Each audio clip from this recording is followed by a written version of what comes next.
भारत जहां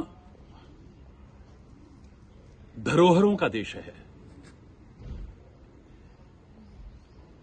वहीं अपार संभावनाओं का देश है और उसी में अपार संभावनाएं छुपी हैं डिवोशनल टूरिज्म के रूप में, जहां एक भक्ति भाव के साथ आप अपनी धरोहरों के दर्शन करें, प्राचीन धरोहरों के, ऐतिहासिक धरोहरों के, और उन दिव्य स्वरूपों के दर्शन करें, उन वनों के दर्शन करें, उन पर्वतों के दर्शन करें, उन पवित्र नदियों के दर्शन करें, उस सागर के दर्शन करें, विभिन्न रूपों में जो अपार संपदा, पुरा संपदा, ऐतिहासिक संपदा छुपी है, उसके दर्शन करें। चैनल के लिए जो एक इन अपार संभावनाओं को उजागर करने का महान प्रयास कर रहा है, मैं बहुत बहुत हार्दिक शुभकामनाएं, बधाई और हार्दिक शुभ आशीर्वाद प्रदान करता हूं।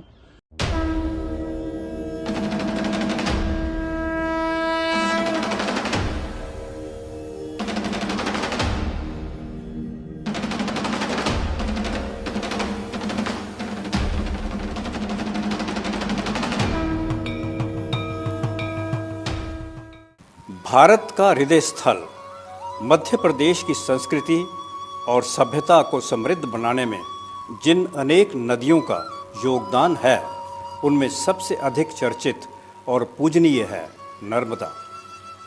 नर्मदा नदी को माता का दर्जा प्राप्त है।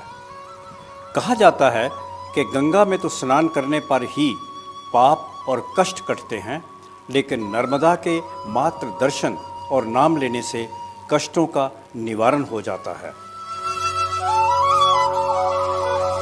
आज आपको आपके अपने YouTube चैनल डिवोशनल टूरिज्म के माध्यम से माता नर्मदा के पुराण वर्णित उद्गम स्थल, धर्मस्थली, कर्मस्थली, अमरकंटक की यात्रा पर ले चलेंगे।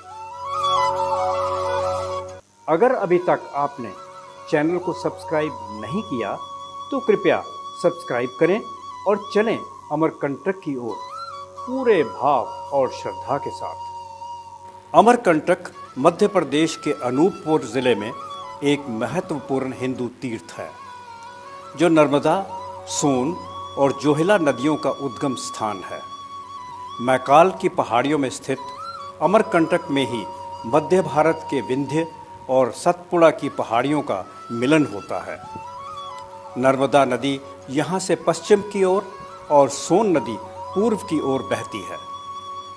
ये स्थान श्रद्धालुओं, प्रकृति प्रेमियों और सैलानियों को मंत्रमुग्ध करता है।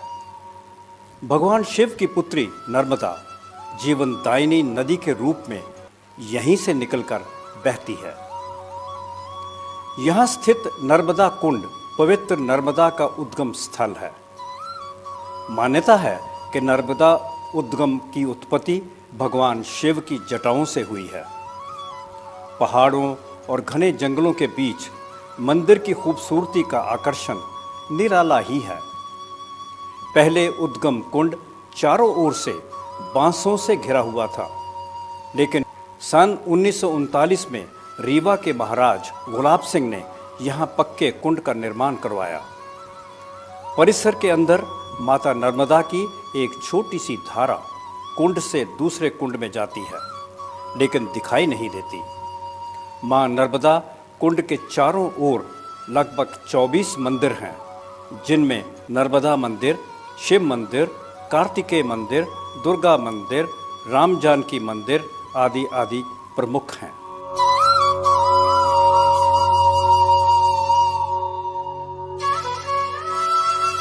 श्रद्धालु मंदिरों में दर्शन कर स्वयं को धन्य मानते हैं। अमरकंटक में कलचरी नरेश कर्णदेव ने 1041 से 1073 ईस्वी के मध्य मंदिरों का निर्माण करवाया था। कलचुरी काल में इन मंदिरों का समूह नर्मदा कुंड के पास दक्षिण में देखा जा सकता था। इन मंदिरों में एक है भगवान शिव को समर्पित 3 गर्भ वाला कर्ण मंदिर। इस मंदिर का शिल्प असम और बंगाल के मंदिरों जैसा है। यहीं पर पातालेश्वर मंदिर भी दर्शनीय है। पंचरथ नगर शैली में बने इस मंदिर का आकार पिरामिड जैसा है।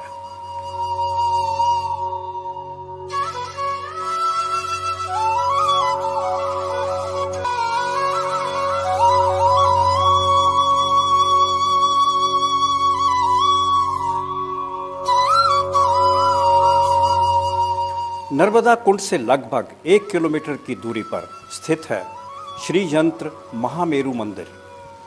इस मंदिर की आकृति श्री यंत्र जैसी है और इसकी लंबाई, चौड़ाई और ऊंचाई 52 फुट है। विशेष मुहूर्त में निर्मित इस मंदिर का निर्माण घने जंगलों के बीच सुखदेवानंद जी महाराज ने करवाया था। सोनमुड़ा अमरकंटक का वह स्थान है जहां पर सोन नदी का उद्गम स्थल है। इससे थोड़ी ही दूरी पर भद्र का भी उद्गम स्थल है। दोनों आगे चलकर एक दूसरे से मिल जाती हैं और सोनभद्र कहलाती हैं। ये नर्मदा उद्गम कुंड से मात्र 1.5 किलोमीटर की दूरी पर है।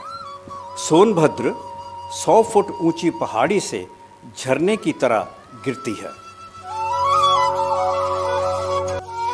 अमरकंटक में कपिलधारा प्रपात एक बेहद मनभावन झरना है जो पवित्र नर्मदा कुंड से 6 किलोमीटर की दूरी पर है। यहाँ नर्मदा का पवित्र जल 100 फुट की ऊंचाई से पहाड़ियों से नीचे गिरता है।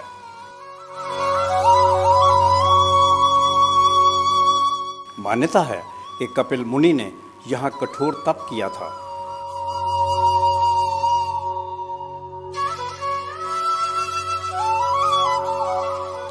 कपिल धारा से 1 किलोमीटर नीचे जाने पर दूध धारा प्रपात है और इसकी ऊंचाई 10 फुट है।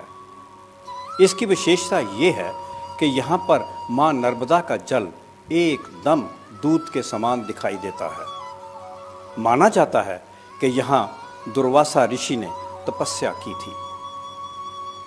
अमरकंटक शहडोल सड़क पर 8 किलोमीटर दूरी पर श्री ज्वालेश्वर मंदिर है। यहाँ से अमरकंटक की तीसरी नदी जोहिला की उत्पत्ति हुई है। मान्यता है कि मंदिर में स्थापित विशाल शिवलिंग को स्वयं भगवान शिव ने प्रतिष्ठित किया था। यहाँ भगवान शिव ने माता पार्वती के साथ निवास भी किया था। अमरकंटक सिख और कबीर पंथियों के लिए भी विशेष महत्व रखता है। कहते हैं कि यहाँ स्थित एक चबूतरे पर संत कबीर ने कई वर्षों तक ध्यान लगाया था। इसी स्थान पर संत कबीर और सिखों के पहले गुरु श्री गुरु नानक देव जी मिलते थे और अध्यात्म व धर्म की बातों के साथ मानव कल्याण पर चर्चाएं करते थे। इसी ऐतिहासिक स्थान पर एक सुंदर गुरुद्वारा है जो सिखों की आस्था का प्रमुख केंद्र है। 1993 तक गुरुद्वारा नानक मुक्ति एक छोटा गुरुद्वारा था जो अब विशाल स्वरूप में सिखों के साथ अन्य धर्मावलंबियों को भी आकर्षित करता है।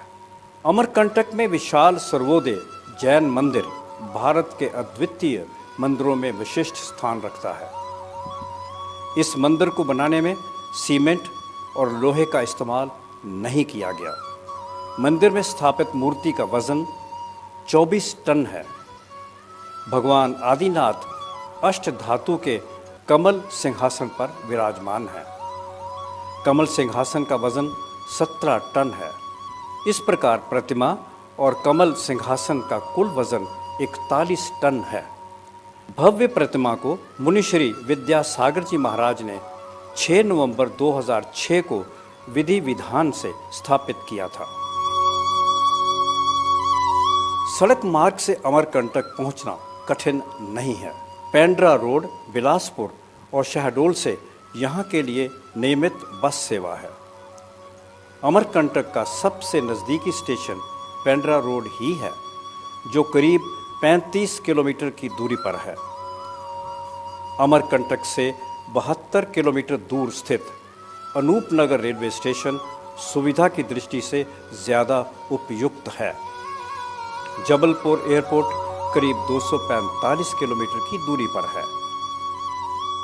अमरकंटक में ठहरने के कई स्थल हैं, जैसे धर्मशालाएं हैं, फैमिली होटल हैं, बजट होटल हैं। बस आपको देखनी है तो अपनी जेब। स्थान पर्याप्त मात्रा में उपलब्ध है। नर्मदा विश्व की एकमात्र ऐसी नदी है जिसकी परिक्रमा होती है। नर्मदा अपने उद्गम स्थल अमरकंटक से लगभग 1312 किलोमीटर की यात्रा मध्य प्रदेश, महाराष्ट्र और गुजरात से होती हुई गुजरात के भरूच के पास अरब सागर में विलीन हो जाती है।